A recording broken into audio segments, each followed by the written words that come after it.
to become successful. And one of the things that you'll notice is that every great leader, they follow a script, they follow a system, whether you're in the United States, whether you're in the Philippines, whether you're in Dubai, whether you're in Africa, principles don't change. And so I'm going to give you six principles on tonight that I have leveraged in my career and that I've taught others. Okay, some of them come from my CD series called Success Illustrated that other network marketing companies use to help build their companies. And so these principles are tried and true. They work. And so I hope that you are in an environment where you can focus and take some good notes. So the first one, they're in no particular order. And let me tell you, let me explain this as well about these principles. These principles come from my more than 20 years in this industry, things that I've observed and I've watched. And I've watched some people do some really great things, and I've watched some people make some pretty big mistakes. And so over time, I have this laundry list of some of the things that separates the people who win big and those who just for whatever reason don't seem to get it in our industry. The first one is stay focused. The first principle that we're going to talk about tonight is staying focused. One of the reasons why a lot of folks just don't have a lot of success, let's leave the industry of network marketing. They don't have success in life. They don't have success on their job. They don't have success in traditional business. They cannot stay focused. I'm a golfer, and I watch professional golfers. I've represented professional golfers. I've watched Tiger Woods play golf live. I've been at a couple of the tournaments, and I remember talking to a professional golfer who was helping me with my focus, and he said, Spencer, the challenge, the difference between an amateur golfer and a professional golfer is this. When you get on the tee box, you're hoping that you hit the ball in the fairway. That's your target. He says, when I get on the tee box, I'm trying to hit a leaf on the fairway. You get that? I'm trying to just hit the fairway. They're trying to hit a leaf on the fairway. That's the difference between an amateur and a professional golfer. A professional golfer is trying to hit a certain spot on the grass, whereas I'm just happy being on the grass. That means they have an amazing amount of focus in your business, in your life. You've got to get to a point where you are laser focused on your goals and your objectives. In vacation travel, you can't look to your left. You can't look to your right. There are people who've come into my business, and they have all kinds of unique systems and tools, and they'll pass a bunch of people. And I tell folks, guys, that there is a tried and true method of building a business, building an empire in network marketing. And the moment you start looking to your left and looking to your right and trying to jump on every new flashbang system, every new concoction of how to build it fast, you can get confused. And a confused mind does nothing. Remember that a confused mind does nothing. So what do we have to do? We have to stay focused. And then there are the people who they're not maybe having the success that they want to have in a particular project. They're not growing as fast as they would like to grow. And then all of a sudden a new company comes around and they hear about some of the success that other people are having and some of the money that other people are having. And they begin to look over there and the grass seems to be a little bit greener over there. Well, you know what? Then that person jumps off of this project and goes to a brand new project, not realizing that they have a learning curve in that project as well. What are they not doing? They're not staying focused. And then when they look at their life, they've now realized they've been involved in 3, 4, 5, 6 network marketing companies, and they've had success in none of them. Why? Because they simply cannot stay focused. So I encourage you on today, find your focal point. Find your focal point in vacation travel. And typically your focal point is your why. Your focal point is your why. Why did you get started in vacation to begin with? It's amazing to me how we can understand that in order to get a collegiate degree, in order to go to college and earn a typical bachelor's degree, we understand that it's a 4-year process. Typically, it's a 4-year process. We don't go to college or university, take the first exam, the first semester, and start looking for the cap and gown department. Hey, when do I get my marching orders where I can graduate? No, we understand it's a 4-year process. So why is it then that people get involved in network marketing and somehow, some way think that it's an overnight success, that you're going to be a millionaire, you're going to make Houghton Bugs or Spencer Iverson or Mark Sterling kind of money in only two months or 6 months? No, it's a process. It's a process. But I tell you what, the residual income that you can earn in this industry can change your life if you can maintain your focus. That's the first principle. The second thing that I've learned and I've observed over the years as I've built organizations in network marketing is you got to be committed. Staying focused, and number two, you got to be committed. You know, I have people who watch me in this industry. And they've always they've told me that they've used Spencer Iverson as a barometer for what they should do in the industry. What they mean by that is this, is that they said, Spencer, if I ever see you leave a company, that tells me I need to move quickly. They said, Spencer, if I see you staying in a project, I need to get in and just dig in my heels. I don't care what I'm hearing. I don't care how bad it gets for me. But as long as Spencer Iverson is in, I need to stay the course. You know why? Because they know I'm committed. I'm going to be here until I either find out the ship is about to sink, or I feel like the opportunity has no longer become what it was promised to be from the very beginning, so that people ethically and morally no longer have a chance of winning. Until one of those two things happens, I'm going to be here because I understand that business has a cycle. Every business has a cycle. You have good months and bad months. You have good days and bad days. Sometimes you have leaders, sometimes you have followers. You have people who work and you have people who quit. I understand that. So what I've got to do, I understand that if it is to be, it is up to me. I have to be committed. I've got to be committed to my why. I've got to be committed to my family. I've got to be committed to my goals and my dreams. And every day is not going to be a great day.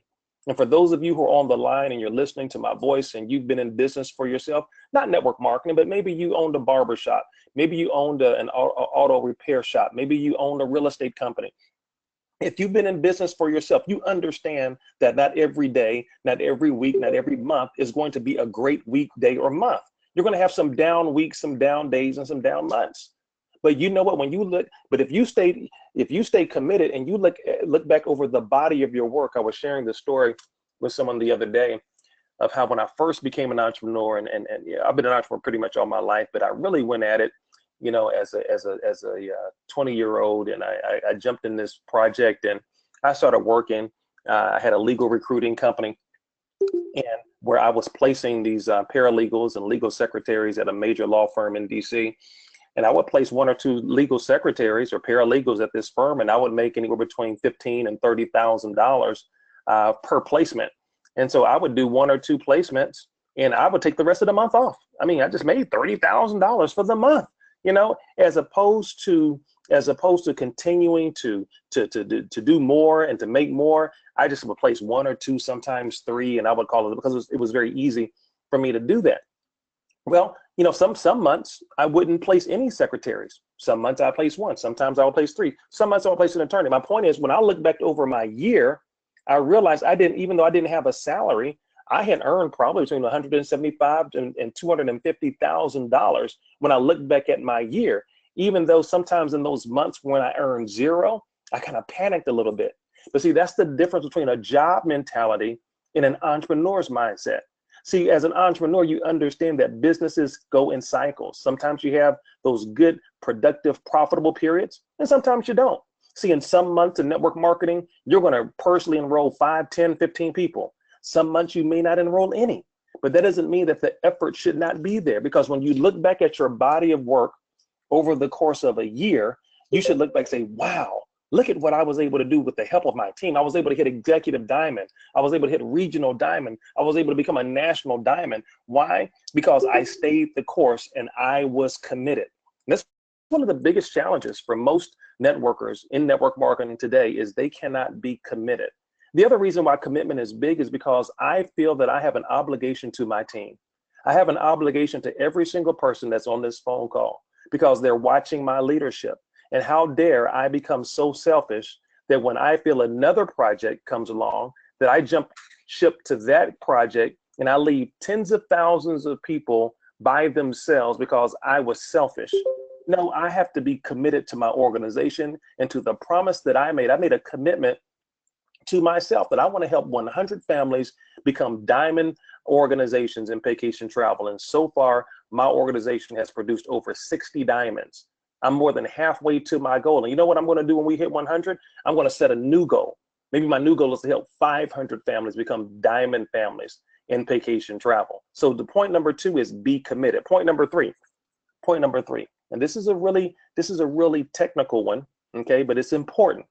One of the things that I've noticed about top builders in network marketing as the third principle is that they maintain proper posture at all times.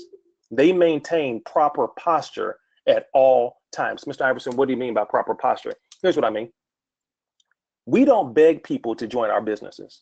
We do not beg people. I don't call people 2 and 3 times. I'm not going to chase you down for 2 or 3 weeks. I'm not going to chase you down for 2 or 3 months about my project. I've got a 2-call rule. I'm going to call you one time to introduce you to my project. I'm going to call you a second time to follow up to see if you got my original call. After that, you may never hear from Spencer Iverson again about my project. Why? Because my posture has to remain strong. You see, while I know I want you in my business, my posture says I don't need you in my business. The moment that your prospect feels that you need him or her in your business from a negotiating perspective, you've lost. You have lost. And now they have you, and they'll give you every excuse in the book, knowing that next week or tomorrow or the next month, you'll come begging them to join your business. No, here's something I tell my organizations. I no longer recruit. I stopped recruiting in network marketing years ago. I stopped recruiting years ago. Okay, here's what I do. Mr. Iverson, well, if you don't recruit, how do you enroll people? Good question. I don't recruit anymore. I interview. I interview. It's a big difference. See, recruiting, and the difference between recruiting and interviewing is a posture. It's a mindset. See, in recruiting, you're asking someone. In some cases, people are begging people to join their business. See, in interviewing, it's the opposite. I'm asking you a series of questions, not to have you make a decision to join my team. No, I'm interviewing you to see if you're going to be a proper fit for my team. And I've literally sent out rejection letters. Matter of fact, in my last project, I had a form rejection letter for individuals who I interviewed, and I would ask them a series of questions about their why. How committed are you going to be to this project? You know, what are your interests? Where would you like to be financially in 90 days with this project? I'm interviewing them as if they're applying for a job. And at the end of that interview, I say, well, look, I'll get back with you and give you my decision as to whether or not I think you're a proper fit to be on my team. And they're like, oh, what? I mean, I thought I was here to join your company. No, you were here for my interview. If you want to join and have Mr. Spencer Iverson mentor you in this project. And then if they didn't make it, if they didn't follow up, if they did not join the call at the appropriate time, or if they were late to the meeting, see, those were all signs to me that they were not ready for this project. And they may be ready for somebody else, but they were not ready to work with Spencer Iverson. And so I had a form letter, and it said something like, "Dear so-and-so, I regret to inform you that after careful analysis and evaluation, I have determined that right now you are just not a good fit for our team. I wish you well, and should times change and I reconsider in the future, I would sure get in contact with you should an opening occur. Sincerely, Spencer Iverson." Right? You see how my posture is very strong now they may join under someone else, but I'm looking for not just anybody in my business. I'm looking for a certain person in my business. That's it. See, you understand, in network marketing, you don't need everybody, but you're looking for that special somebody. See, some of us are just throwing bodies into the system. As long as they breathe, we put them in the system. That is a waste of your time, because that person is probably going to be in for 30, 60, 90 days, and they're going to quit. They're not going to bring any value to your business. So I've become very, very discerning as to who I present my project to, and my posture remains strong at all times. And you'll find that with top builders and top recruiters and top money earners in network marketing, our posture remains strong at all times. Point number 4. I'm going to give you 6, but point number 4. You should wrap your success in the success of others. Great leaders and great builders, they wrap their success through the success of other people. I said on the Diamond Mastery call on Sunday that I literally overheard a young lady in my organization. She was edifying me, and she had just enrolled a brand new prospect, a young man, and she said, "Mr. Iverson, this is my next diamond, and I'm so excited about him because I need him to do his thing so I can become an executive diamond." And she had said that a couple of times about a couple of brand new people. And you know what happens is, you put a lot of pressure on that person that you enroll. You put a lot of pressure on that person when you tell that person, "Come on, I need you to get to work so I can become a diamond." That's not the right perspective. That's not the right perspective. See, the more accurate perspective is this. You know what? My goal, let's say the young man's name was Brian. Brian, my goal is to help you become help you to become a national executive as quickly as possible. That's my goal. And we need to do everything we can to get you to national executive as quickly as possible. Now, why is that important? Well, number one, I have set a goal for Brian, right? Number two, I've set a vision for Brian. Number three, I've set a target for Brian. I've set some things in place for Brian. It's all about Brian right now going national. But in the back of my mind, here's what I know. I know that if I create 3 Brians and I personally enroll 15 people, that automatically makes me an international executive. But what I'm not going to tell Brian, come on, Brian, go to work so I can become an international executive. Brian will never hear that from me. What Brian will always hear is, what can I do, Brian, to help you reach your goals? And then I'm going to find me a Melissa. I'm going to ask Melissa, I need to help you as quickly as possible become a national executive. What can we do to help you get your 10 people? Then I'm going to go to Sean, and I'm going to ask Sean, because I understand I need 3 national executives to become an international executive, as well as to personally enroll 15 people. And once I become an international executive, what I'm going to do is, now I've got my eyes set on executive diamond, 300 people. Well, here's what I know about my numbers and vacation.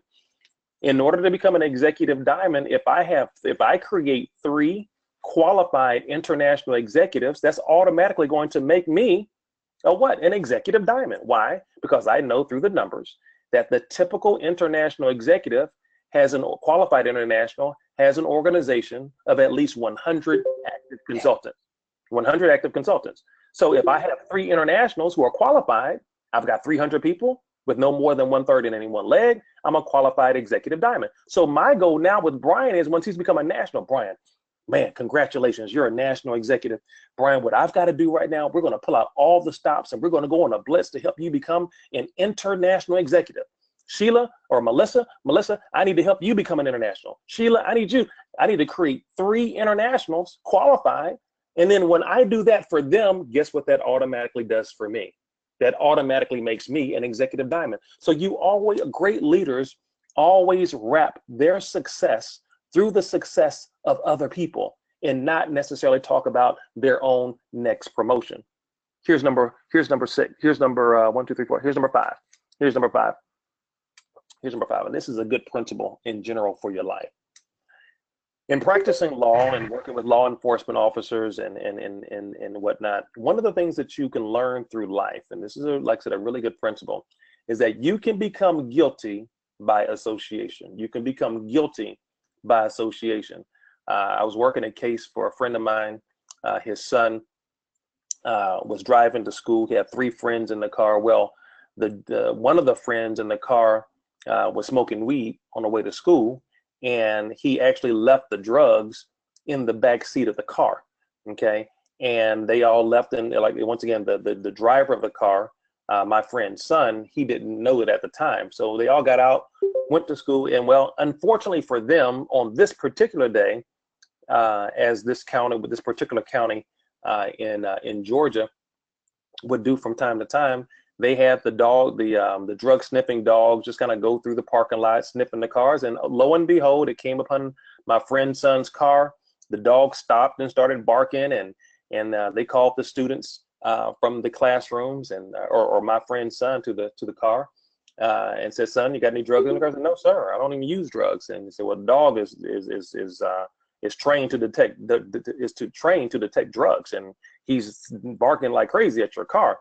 I need you to open it up." And they opened up, searched it. Long story short, they found the marijuana in the back seat of the car, and matter of fact, they arrested all 4 kids. All 4 kids. Now, even though my son's friend did not smoke any of the drugs, my son's friend didn't know about any of the drugs. He didn't participate in hiding any of the drugs. But you know what? He went to jail like all of the others. You know why? Because he was guilty by association. Sometimes in life, we are associating with the wrong people. We've got friends who aren't going anywhere. We hang around too many negative people who have no dreams, no goals, no aspirations, and that comprises a large part of our circle. Well, you know what? Birds of a feather flock together. If you hang around 4 broke people, it's a strong possibility you are about to become number 5. So what you've got to do is sometimes change your associations, because you can become guilty. Now, that's the negative side of that principle, but let me give you the positive side of it. The positive side of it is that you can become successful by association. There's an old statistic that states this: your income is the sum total of the 4 to 5 people that you hang around the most. Your income, whatever it is right now, is the sum total of the 4 to 5 people that you hang around the most. So that means that if you want to elevate your income, if you want to go to another level in your with your financial status, well, you know what you should necessarily begin to do immediately? Change the people that you are hanging around the most. Success by association. That's why events like the national convention are so important. That's why events like the home meetings are so important. The weekly meetings are so important. This particular virtual hangout is so important. The yacht cruise that I'm doing, I'm in Fort Lauderdale right now. I'm going to be working on some of the final details for my yacht cruise. It's a lifestyle event. David Manning, Mark Campese, top diamonds are going to be here. Why? We're creating an environment and culture of success. These are events that you have to go to. Why? Because it's not about just going to another deal. It's about you staying as long as possible, as frequently as possible in an environment for success. Because when you begin to create that environment and you change your circle, and when you change your circle, you change your life. When you change your circle, you can change your life. All of a sudden now you're being stretched. There's an accountability in place. There are people who are rooting for you. Why? Because we're all going in the same direction, using the same vehicle at the same time. And then here's the final one. Here's the final one. And there are plenty. I could do this all night. But here's one last one. Don't quit. Don't quit. See, the worst thing you can do is to quit. Times are going to get tough. Times are going to get tough in vacation. Your business is going to slow down. People are going to quit. You're going to have attrition in your business, and you're not going to know where it's coming from. But the worst thing you can do is quit. You know why? It's just a bit, the worst thing you can do knowing a Spencer Iverson is quit. If I know you, if I see you quit something, that's just not good for me, because quitting is habit forming. It's something I teach my kids. Iversons just don't quit. That's something we don't do. My kids have never seen their dad quit anything. We don't quit. If you start track, you're going to finish track. You're not going to quit in the middle of the season. If you start the band and playing that clarinet, well, you might not play for the next 10 years, but you're going to finish this semester. You know why? Because I understand that quitting becomes habit forming. And there are people in life, it's a cop out. They get involved in stuff and they quit. And you know what I found out? I found out that people who quit, if you trace back through their life, that's who they are. That's who they are. They've quit everything. They quit the kickball team in middle school. They quit the ice cream team in kindergarten. They quit everything. That's just what they do. They quit stuff. And that becomes habit forming. And then all of a sudden now, once again, you become guilty by association. Why? Because you're hanging around a bunch of quitters. So the way we win, the way your organization is going to win, the way your team, the way your team is going to win is by associating with folks who just don't quit. Times are going to get tough, but that's why you've got great leaders like JoJo, great leaders like Ryman and Frank and Joy De La Rosa. You got great leaders. They're in it for the long haul. Are there going to be some more bad? Will there be other things that happen to vacation next? Of course, that happens to all great companies. But the leaders, the folks who are putting calls like this together, we're going to stand firm and we are not going to quit. Why? Because we're changing lives one person at a time. Guys, I want to thank you for inviting me onto this call. We could do this all night, but I just wanted to give you a few nuggets that I hope will benefit you as you continue your practice in vacation travel. I couldn't be more proud of this particular organization and all the great leaders that you're continuing to produce, and all of the great things that you're teaching. You're leading by example. And I tell you what, I just can't wait for more diamonds to break. And I can't wait to meet many of you in Houston, Texas. I look forward to being there the first weekend in May 7th. And many more of you in Memphis, Tennessee, in about a week and a half at the National Convention. I'm actually going to be scheduling some times in my suite for teams to come in and meet personally in my suite, and we can talk and ask questions and get a chance to know each other more intimately. So I'll be getting with your leaders so they can schedule a time of about 15, 20 minutes or so. I can rotate teams in and out to spend some time with Spencer Iverson, and I can get a chance to know you guys even better. Okay, but once again, thank you for inviting me, and I couldn't be more proud to be a small part of you all's success. I turn the call back over to you, Mr. JoJo. Wow. Thank you so much. Appreciate your time, Mr. Iverson. I know you poured it all in, and we're looking forward to having you here in Houston, Texas on May 7.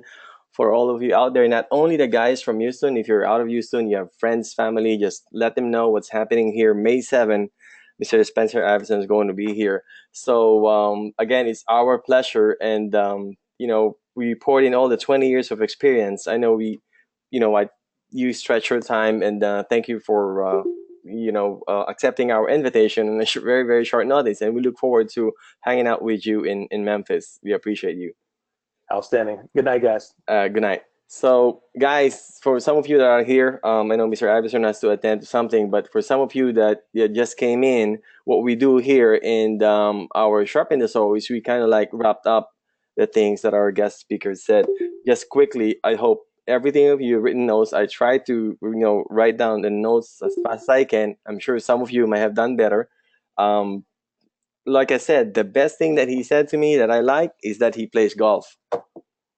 I can't wait to play golf. And all of you, it's an open invitation to all men and women out there. If you play the game, let's go hit it up and tee it up with Mr. Iverson. Now, kidding aside, goals and dreams, just follow it. I like the 6 items that he said, and I'm just going to touch up on one thing that I really, really resonated in me, that I really wanted to share with every people that I guess that I will meet from this point going forward is pretty much is the opposite side of guilty by association. He actually mentioned to us, very fresh in our mind, is success by association. So a lot of you may have received some words, have sparked in your thoughts, whatever. Lots of good words, a lot of nuggets that he gave to us. And wow, we had about more than 65 people that dial in, and some of the leaders texted me. They're actually grouped in one place just to put them on speaker. I got on a webinar, so I would guess we're probably had enough people, more than enough people globally that listen to Mr. Spencer Iverson. By the way, first time in our webinar. And by the way, just to promote our next Sharpen the Saw meeting, guys, brace yourself. Next week we're gonna have a special guest. It will be announced. We will have something like this, and I know we didn't have a Q&A session this time, but it's okay. We have a lot of information, a lot of good things that we can use going forward. What a great moment, and we'd just like to give it to my sponsor, my friend, my regional diamond, who introduced me to this great opportunity, Miss Joy De La Rosa. To she's one of the very good recappers in what we do. So, Miss Joy, can you hear me? Diamond Joy.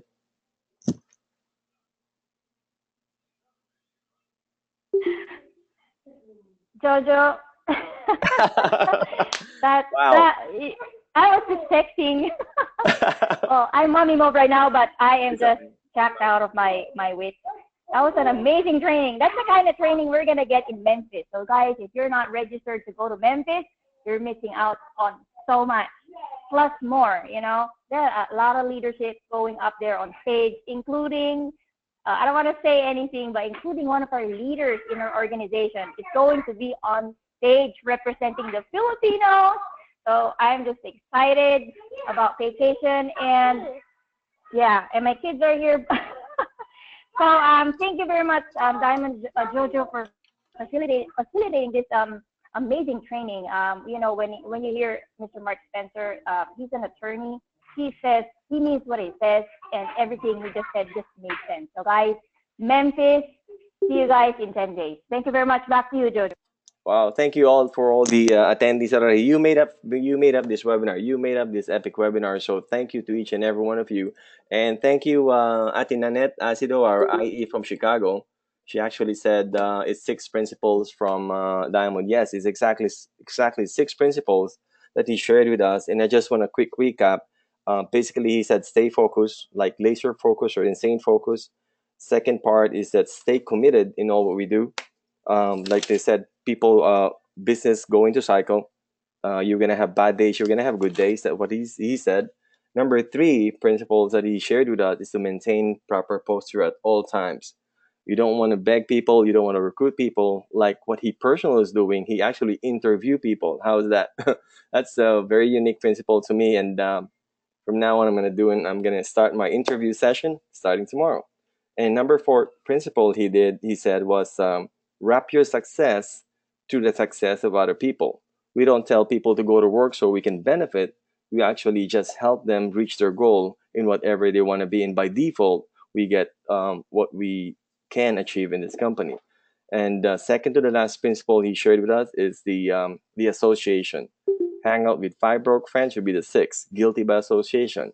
On the same time, the opposite side of it, or the positive side of it, hang out with your 5 successful friends, and you're going to have success by association. And the last but not least, he said, don't quit. So we all know that. I don't need to expand on that word. Everything that he said makes sense to me. It makes total sense. And I'm keeping this note with me throughout. I just keep some notes from listening to that kind of people. And that's what's, I guess everyone, that's what keeps me going in this deal. And I hope a lot of you guys are having the same. Have fun. Have a great Monday. Have a great Monday. The rest of the Monday. Enjoy the rest of the day or the night.